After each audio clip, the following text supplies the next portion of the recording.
years ago, the deadly Ebola virus hit Africa, and Nigeria was not spared.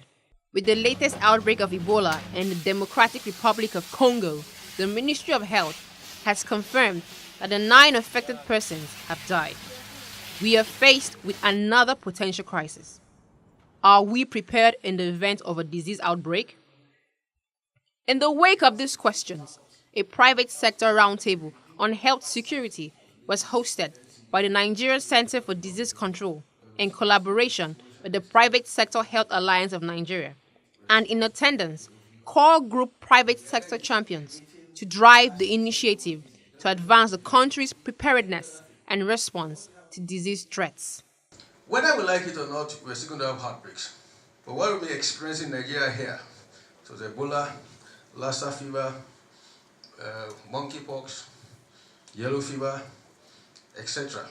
Looking at the major outbreak in 2014, there is a need to assess our responses, new structures that need to be put in place, and how to drive sustainability.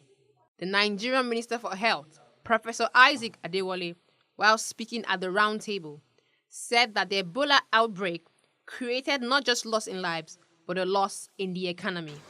A World Bank report on the economic impact of the 2014 outbreak indicated that the loss could be as high as $25 billion. One major area of concentration is the need to move from reactionary and fragmented responses to deliberate, primed, and coordinated responses, to which the Alliance for Epidemic Preparedness and Response was inaugurated. The A4EPR platform is a platform that we plan to convene private sector to assist the NCDC's 4-year strategic plan to build a strong, sustainable infrastructure to respond to any disease outbreaks. So the aim is to get private sector along the journey to partner with the NCDC and private sector as the gateholders for this platform to actually bring around tangible experiences, the resources, the expertise of the private sector. So there's a lot of appetite for this. I mean, we have a re-emergence of Ebola in the DRC, which is not too far from our borders. So it's important that we are proactive. We don't want to be caught like we did in the 2014-2015 Ebola outbreak in Nigeria. We have deliberately decided at the ministry to partner with the private sector for quite a number of reasons. One, we want to really benefit from the efficiency, the result-oriented approach of the private sector and the resources available in the private sector. So we've actually started meeting with them and holding regular dialogues for the last 2 years. But we must also recognize that the private sector has been a strong pillar of support. In the malaria sector, they've strongly supported us.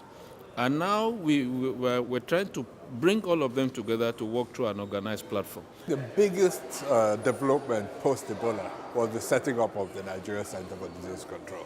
So the process had already started, but it was after that Ebola outbreak that everyone recognized why it's important to have a center that has the expertise, resources, capabilities to guide our response so that we're not responding in an ad hoc reactionary way. So there are people that are analyzing the data, making decisions, deciding on where to deploy resources, what to put in warehouses, how to keep vaccines, reagents, whatever we need to respond.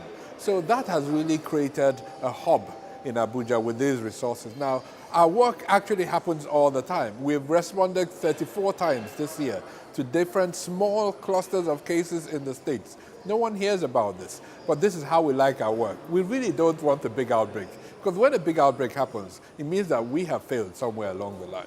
There is no need to have a red alert or lose lives to a disease threat before proactive measures are taken to ensure that Nigeria responds swiftly, promptly, and better still, prevent disease outbreaks.